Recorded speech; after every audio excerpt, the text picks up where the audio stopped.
안녕하세요. 평택촌놈입니다. 지금부터 평촌 사랑방을 시작하겠습니다. 지난주에 이어서 주식 분석 알고리즘, 오늘은 2탄을 하겠습니다.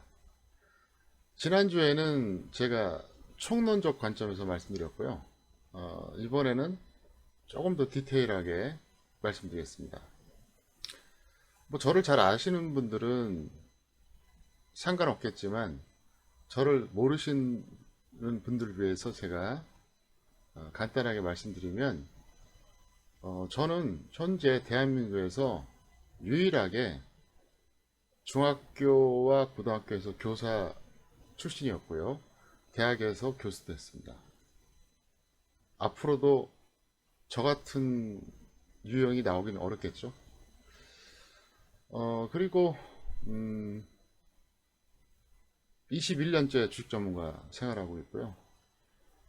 인상이라든가 관상, 또 제 목소리, 말하는 내용 보시면 아시겠지만 좀 완벽주의자예요.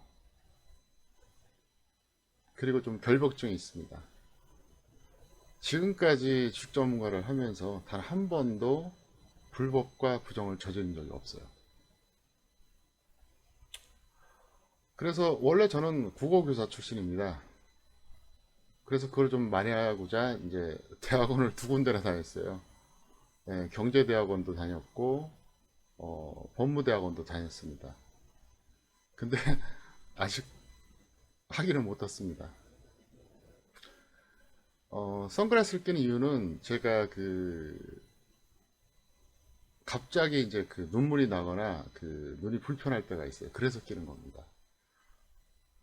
어떤 분들은 멋있으려고 낀다고 생각하는데, 물론 그것도 있어요. 선글라스 끼면 좀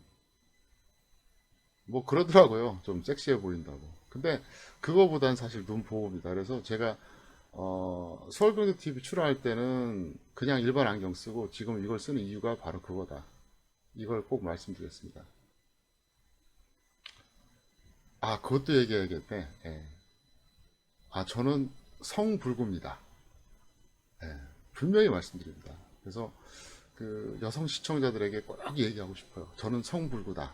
아시겠죠? 네. 관심 갖지 마세요. 자, 지금부터 본론에 들어가겠습니다. 지난주에 제가 그렇게 설명드린 적이 있었습니다.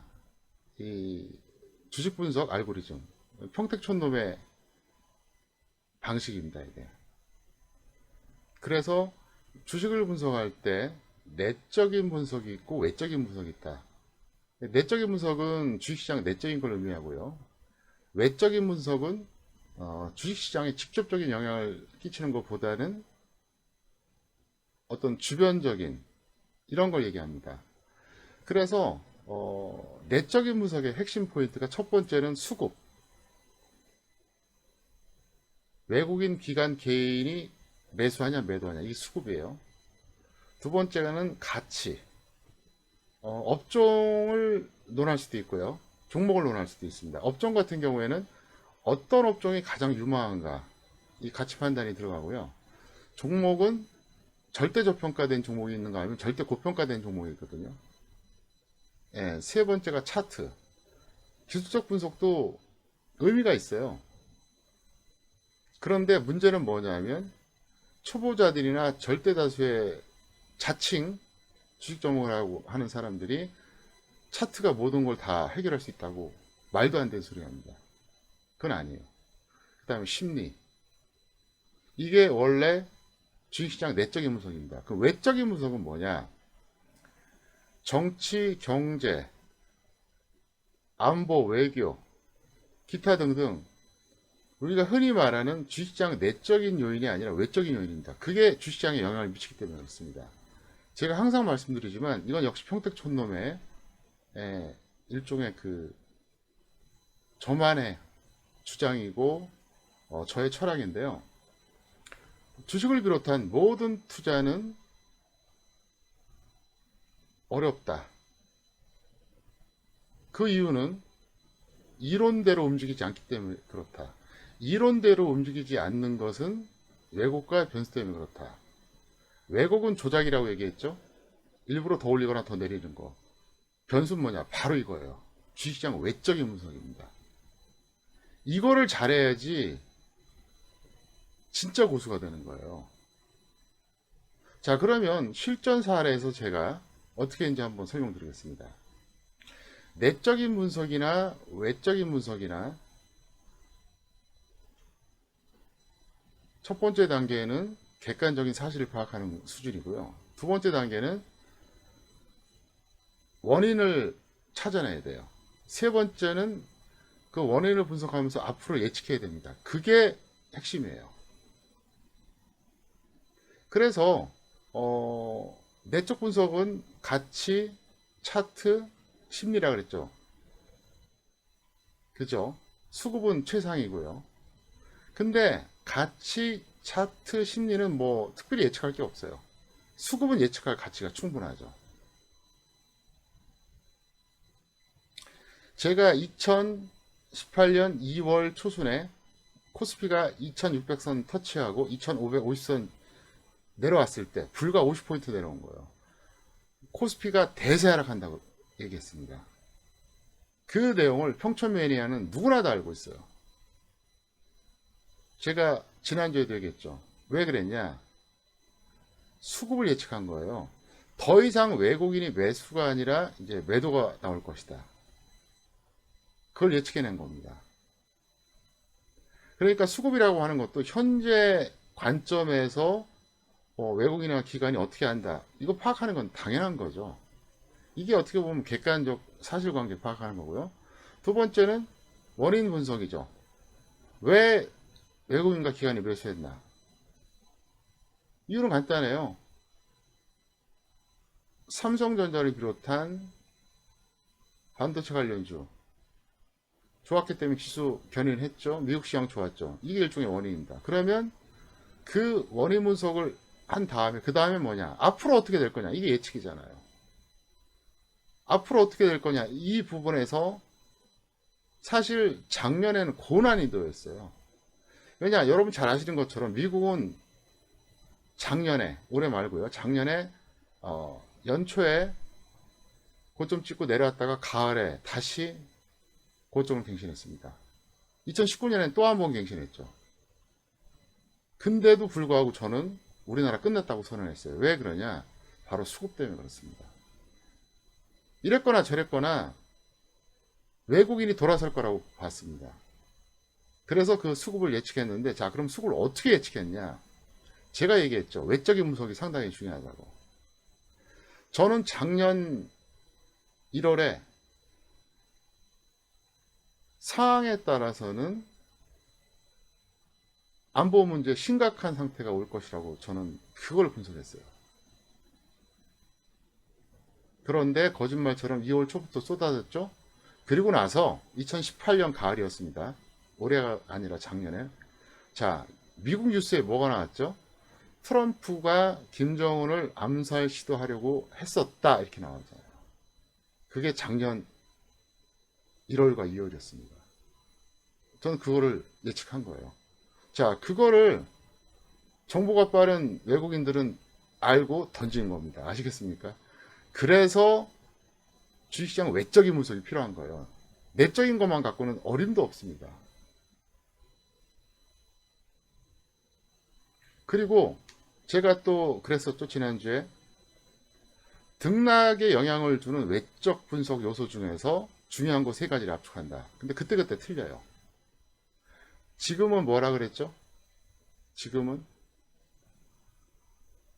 여러분들 다 아시는 것처럼 홍콩 문제 심각하죠? 또 한일 갈등 문제, 이것도 상당히 중요한 요인이 됩니다. 그래서 두 가지가 있고요. 더 이상 미중 무역 전쟁은 이제 중요한 게 아닙니다. 그리고 미국 금리 문제도 중요한 게 아닙니다. 그래서 제가 그 얘기를 다 했어요. 어쨌든 그런 식입니다. 지난주에는 세 가지였는데 이제 두 가지로 다시 또 줄었죠. 그래서 외적 분석의 포인트가 뭐냐면 현재 상태에서 앞으로 주식시장에 영향을 줄 만한 요소가 어떤 거냐 이걸 파악하는 거예요. 미중무역 전쟁은 어차피 이제 장기화로 물 건너갔고 미국의 금리 문제 같은 경우에도 올해 안 하거나 해봤자 별거 없어요. 계속 달라집니다. 여기서 만약에 한국과 일본이 화해 제스처를 취한다. 그럼 한일 갈등은 그 분석 요소에서 사라지는 거죠. 홍콩도 마찬가지예요. 그래서 계속 바뀌기 때문에 그거를 끊임없이 관찰하고 연구해야 됩니다.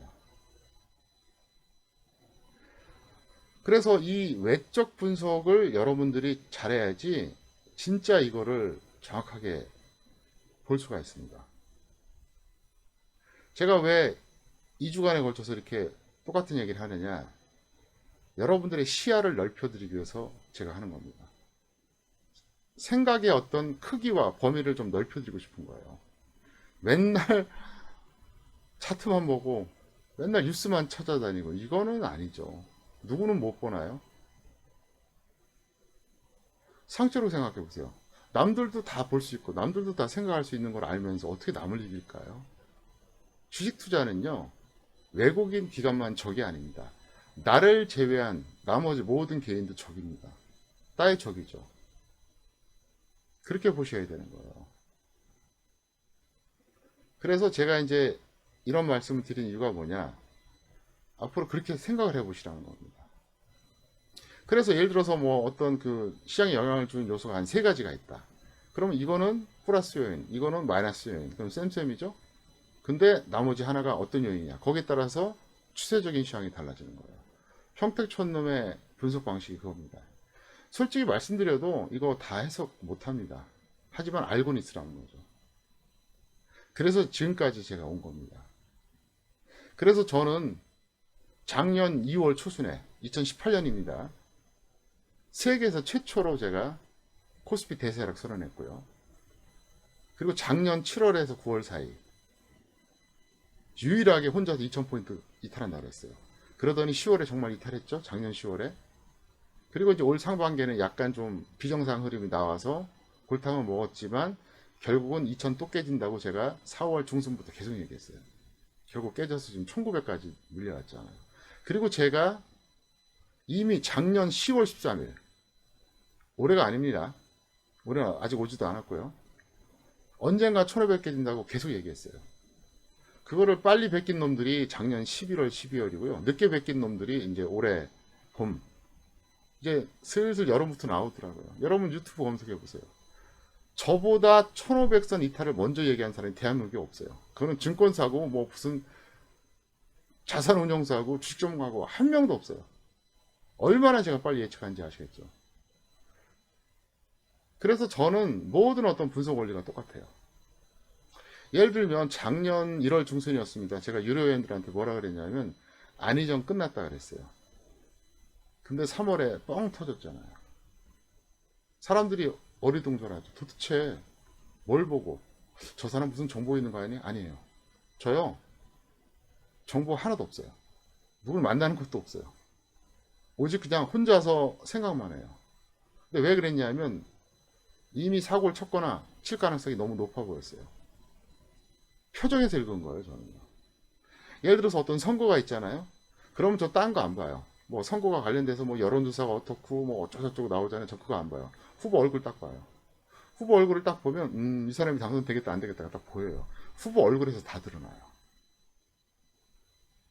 그러니까 저는 남들보다 조금 독특한 어떤 그 두뇌 구조를 갖고 있어요. 그래서 가능한 거예요.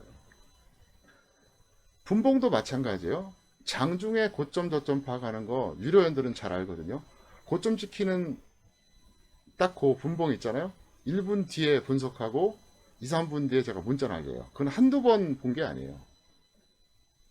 6시간 30분 동안 고점 저점이 나오지 않습니까? 그거를 딱 1분 뒤에 파악해요. 이거는 유료연을 해보지 않았던 분들은 도저히 믿을 수가 없을 겁니다. 사실입니다. 제가 과거에 두뇌 검사를 해봤는데 제가 남보다 뛰어난 게 있고 이제 부족한 게 있다고 딱 나왔어요. 그랬더니 뛰어난 게 뭐냐면 사고의 그 속도가 엄청 빠르대요. 초광속이라 그러더라고요. 그러니까 남들 1시간 동안 고민해도 결론이 날까 말까 하는 걸 저런 길어야 10분, 짧으면 5분이면 끝난다 그러더라고요. 맞아요. 굉장히 빨라요, 제가 생각이. 그 다음에 굉장히 감각적이에요. 거다 논리적입니다. 그러니까 이걸 하는 거예요. 여러분께 오늘 제가 말씀드린 이 내용 명심하시기 바랍니다. 주식시장 내적인 분석과 외적인 분석이 있는데 거기서 등락 요소를 다시 한번 그때그때 바꿔치기 해야 되는 거예요. 지금 현재 가장 중요한 게 뭔가 이걸 봐야 돼요. 미국과 중국의 그 무역전쟁은 더 이상 중요한 등락 요소가 아니에요. 이제는 그건 싹 빼야 돼요. 환율도 이미 트렌드 탔어요. 상승입니다. 그것도 빼요. 그리고 약 한 달 전부터 미국의 금리 별로 중요하지 않습니다. 그러니까 굳이 말하자 그러면 지금 주식시장 외적인 요소 중에서는 한일 갈등하고 홍콩 문제가 굉장히 큽니다. 한일 갈등 같은 경우에는 앞으로 경제나 주식시장에 어떻게 영향을 미칠지 진행형이잖아요. 홍콩 사태도 마찬가지입니다. 그래서 제가 그걸 말씀드렸습니다. 다음 기회에 제가 분봉을 어떻게 보는 건지 또 합리성과 효율성의 어떤 주식 분석 방법론 또 제가 살아가는 데 있어서 일종의 어떤 그 사고방식입니다. 그런 것들 다 말씀드리겠습니다. 저는 여러분께 가능하면 많은 것을 전달하고 싶습니다. 제가 워낙 독특하기 때문에 그래요. 지금까지 정직하고 성실하게 살아왔고요. 정도를 걸어왔습니다. 저는 그 꿈이 있어요. 나처럼 정도를 걷는 사람이 성공할 수 있는 나라. 이게 진짜 국가 아닙니까? 앞으로도 정도를 걷겠고요. 잘 믿고 따라오시면 됩니다. 이런 얘기 자꾸 해서 미안한데요. 경제TV든 유튜브든 뭐 구독자가 뭐 많든 적든 주식 전문가라고 하는 놈들 중에 90%가 초보자 쓰레기 사기꾼입니다. 진짜 어이가 없는 애들이에요. 평택촌 놈만 잘 믿으시기 바랍니다. 저는 모든 게 다 검증된 사람이에요. 앞으로도 좋은 강의를 전달하겠습니다. 주변에 널리 알려주시기 바라겠고요. 더욱더 최선을 다하겠습니다. 감사합니다. 마치겠습니다.